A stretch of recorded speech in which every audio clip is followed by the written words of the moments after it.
Good morning, my fellow yogic travelers. I'm mighty glad to be alive today, and I hope that you are too as we continue to live, laugh, love, learn, linger, and live the life we love.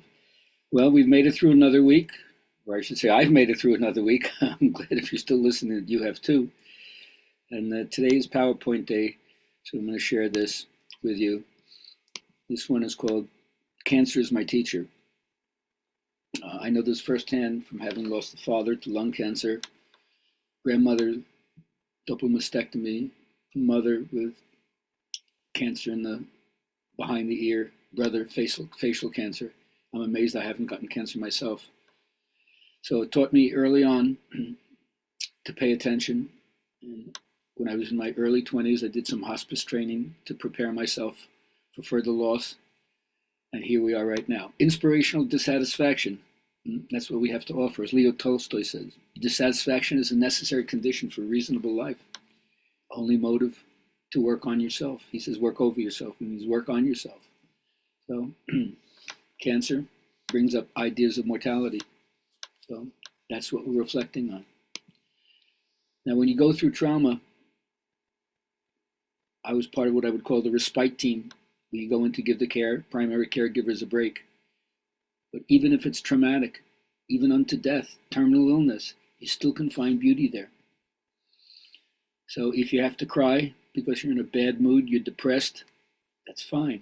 But remember, it's also fatiguing. So you have to take some rest. Develop this habit now. Take a nap in the afternoon now. Don't wait until your body says, I can't move, I have to rest. Purposely, consciously, choose to rest. Then nothing is as strong as gentleness. Nothing so gentle as true strength. Saint Francois de Sales. So in yoga, we say ahimsa and satya. Be gentle with yourself. Try to harm no one to the best of your ability. Draw boundaries for yourself and tell the truth without hurting people. So you have to learn to make peace with your body and appreciate what's okay. Because there are so many ways that you feel like your body has given up or betrayed you. You can't trust it. But learn to take care of it. And the first way we say it's right under your nose. Shut your mouth. Save your life. Right under your nose.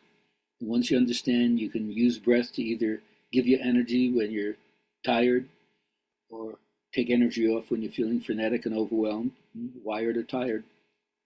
Find out if you're wired, exhale longer. If you're tired, inhale longer. Pretty simple. Now, another cancer doctor says one of the most common outcomes of a depressive illness is a mistreated body. So now's the time to treat your body well. The more you learn to treat yourself well now, the less treatment you'll feel you'll need down the road. So the best is often the simplest. Treat your body with love. I know sometimes you feel like your body betrays you or you're repulsed by what's happening, but see it as capable and reliable and continue to bet on yourself. So I don't like the idea about fighting the war against cancer. You have to nurture yourself and befriend your body. And if eating a lot of antioxidants makes sense to you, by all means do it. But it's also necessary to stay involved in life. And even if your movements get limited, know how to listen. You'll profit even from those who talk badly. So when you know how to listen, everybody becomes a guru to you. And develop know-how in the fields that you love now. Learn a lot about a little. So stick to whatever your diagnosis is and immerse yourself in being proactive and educating yourself.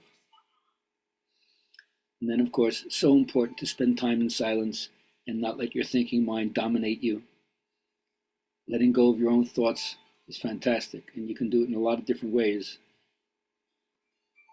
Not only just meditating, walking in nature.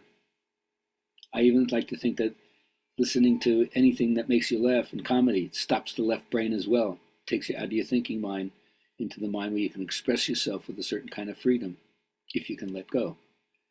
Oprah says, think like a queen. A queen is not afraid to fail. Failure is just another stepping stone to greatness. And then once you realize it takes less energy to succeed than it does to fail, why fail?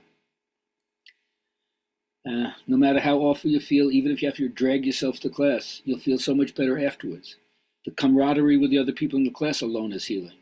And this has nothing to do with the I have cancer. This is just a general feeling about building community. It's called satsang, fellowship with truth. Satsanga swargavasa, be with people on the path. It's like a little bit of heaven. And then you challenge yourself to get things going. Whatever the frontier is, it doesn't matter how far it is. It's all up to you. It's not to be compared to anybody else. But you'll find that you're accepting your challenge as a mood brightener. And then you experience yourself as powerful, not weak. And here's the ultimate thing to remember. Neil, David, Walsh, you're not a human being. You're not your body. You're not your mind. You're not even your soul. These are things that you have. You are that which these things indeed represent. Yourself is given these things. But it's bigger than any of them. Even all of them put together. Who we are, it's ultimately a mystery beyond even that. So let go of this body, let go of the thoughts, let go of your feelings. And then you'll end up in this kind of Zen place. Oh, Master, is it okay for a monk to use email? Sure, as long as there are no attachments. In the end, you have to give up the attachment to even your own identity. Your ego is just your point of view. And at a certain point, their recommendation is have none.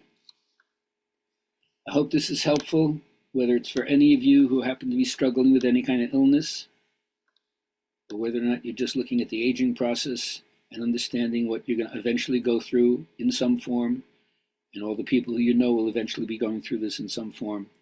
So I hope in some way it gives you a clue or two to help you stay in the fight and live the good life. Have a great day.